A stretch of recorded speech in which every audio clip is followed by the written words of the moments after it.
नमस्कार। Welcome to uncle aunty की रसोई। देखिए आज हम क्या बना रहे हैं, इसको देखते ही आपका बनाने का मन करेगा। एकदम गर्मा गर्म धुआं निकल रहा है, लग रहा है जल्दी से बन जाए और हम इसको खा लें। तो आज हम बना रहे हैं ये बहुत ही स्वादिष्ट पनीर का पराठा। देखिए कितना अच्छा लग रहा है। तो इसको बनाने के लिए हमने ले लिया ये 200 ग्राम पनीर, थोड़ा सा कटा हुआ धनिया, एक प्याज को बारीक काट लिया है और 1 इंच अदरक का टुकड़ा और 2 हरी मिर्च को बारीक काट लिया है। तो एक बाउल में इस पनीर को हाथ से अच्छे से मैश कर लेते हैं, बिल्कुल, ताकि इसमें लम्स ना रहें।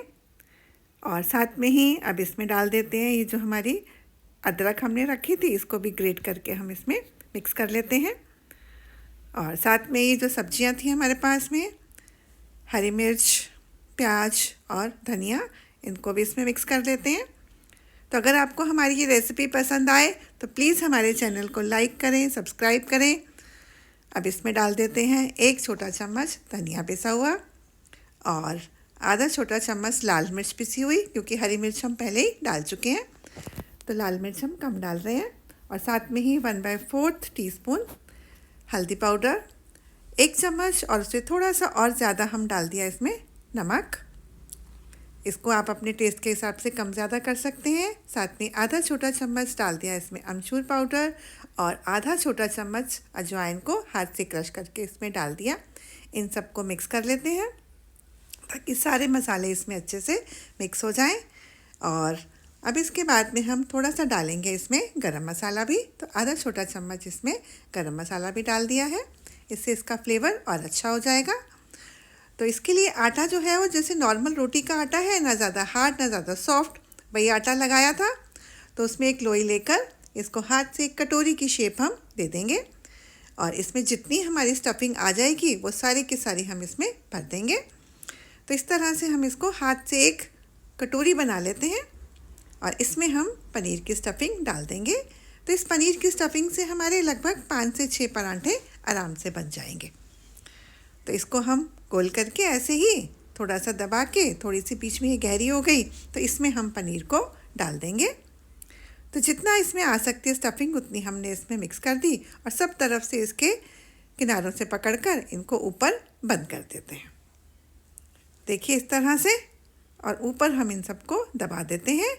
हल्का सा हाथ से प्रेस कर देंगे ताकि ये दब जाए और फिर इसके हम हाथ से थोड़ा सा और दबाकर हम इसको सूखे आटे में अच्छे से इसके चारों तरफ लपेट देते हैं और फिर थोड़ा सा दबाकर हम इसको बेलन से बराबर हल्के हाथों से बेल देंगे ताकि जो हमारी स्टफिंग है पूरे पराठे में अच्छी तरह से फैल जाए, पूरे लास्ट तक किनारों तक भी स्टफिंग आ जाए। तो ऐसा करने से जो उसमें जॉइंट होते हैं वो भी नज़र नहीं आते पराठे में। तो उधर हमने तवा रख दिया है गरम होने को, हल्का सा ब्रश से घी लगा दिया। तो पराठा हम घी में ही बना रहे हैं, घी में ही उसका अच्छा टेस्ट आता है। शुद्ध घी, गाय का घी लिया है मैंने और उसको मैं ब्रश से लगा रही हूँ ताकि कम भी लगे और इवनली स्प्रेड भी हो जाए। अब इसको 1 मिनट के बाद में इसकी एक साइड को पलट देते हैं, हल्की सी पक गई थी तो इस साइड भी हम थोड़ा सा घी लगा देते हैं ब्रश से ही और फिर इसको पलट लेते हैं। तो देखिए दोनों साइड अच्छे से पक गई हैं। आंच को मैंने मीडियम टू हाई ही रखा है इसमें और इसके साइड पर भी हम घी लगा देते हैं और इसको पलट देते हैं। देखिए एकदम हमारा ये पराठा तैयार है, दोनों तरफ से ये अच्छे से सिक गया है। और ये पनीर पराठा एकदम गर्मा गर्म ही खाइए, इसको दही के साथ, अचार के साथ या हरी चटनी के साथ, इसका आप मज़ा लीजिए। बिल्कुल तवे से उतरा पराठे का ही अलग ही स्वाद होता है। तो हमारा तैयार है ये पनीर।